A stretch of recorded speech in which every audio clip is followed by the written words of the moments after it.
Greetings to everybody watching this. Had some major car problems the other day. I was going down the road, then I stopped at the light, and it's a pile of smoke coming from under my hood, and you can kind of see it right there, but it was like probably 10 times worse than that when I pulled over. And first, I do want to give a shout out to all the other YouTubers. Thanks to you guys, you helped me save probably about $100 doing this myself. But you see there, my reservoir tank is hanging down. I don't know why that was loose.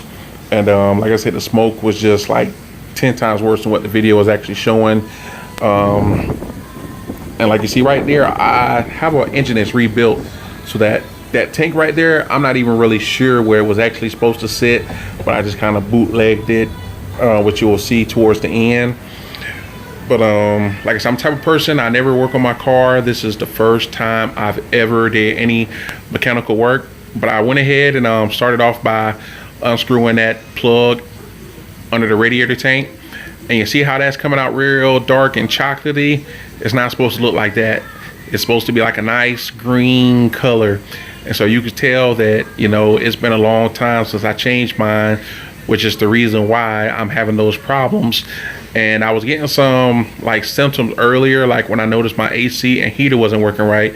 But you know, like I said, I never work on my car, so I didn't take those warning signs. I didn't know. I didn't have a clue.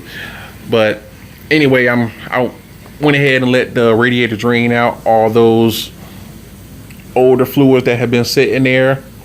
It's taking a while to drain, and like I said, make sure you have a drip pan up under there. And then after I drained it, I went ahead and flushed it out with some water. I had to do it a lot because mine was really dirty.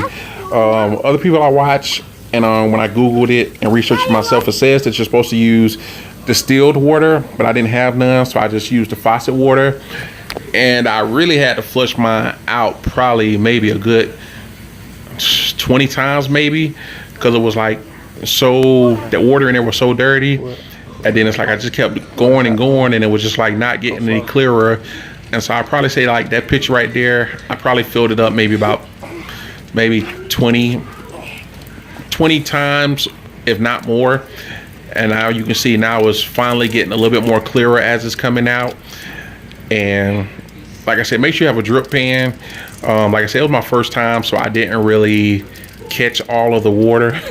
I caught the majority of the dirty water or the dirty fluids that were coming out. But just, you know, if you're doing it, make sure you have a big drip pan, because it's going to get messy. And so I finally got it out to where it was coming out pretty clear. And like, granted, I could have gotten a little bit more clearer. Then I went ahead and screwed that top back on. And of course, I don't have any, you know, coolant. So after I got that screwed on, I had to make a trip to Wally World to get the coolant. And the coolant, it was fairly cheap. I mean, it was cheap, you know, considering, you know, what it does for you. It was about $8 to $10. I got the mine was like, I think like $8 some change. Granted, I should have got two, because the other videos I watched when I was doing my little research, it said to use like to put the first bottle in and just like run that through, drain that out, and then put the other bottle in. But I decided just to use the one bottle. And you can see those zip ties I told you guys in the beginning where that tank was hanging down. I just kind of bootlegged it back into place with those zip ties to hold it there, and it seemed to be holding pretty steady. And you know, I'm still filling up that tank right now. And you see like how it was dark brown. See that green color? That's color it's supposed to be. So that really tells you how much damage, you know, I have done to my car by riding around with it that long. But now you see it's finished. I crunk it up, gave it a little test, and those are the zip ties I was telling you about.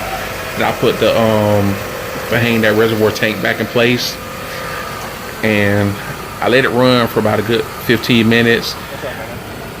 Actually, probably longer than that. It was longer than 15 minutes. I let it run, and then I went ahead and I took it on a test drive also. And I know some guys, they saying once you do it, to turn the heater up full blast, and it was something that does. Like I say, mind you, you know, I'm still like a beginner at this, so excuse my terminology if I don't explain everything correctly. Like I said, this was my first time ever doing any mechanical work. I'm the type of guy, something breaks down, I take it to the shop. you know, that's just, you know, how I've always done. But it was such a gratifying experience to be able to do this myself, repair it myself.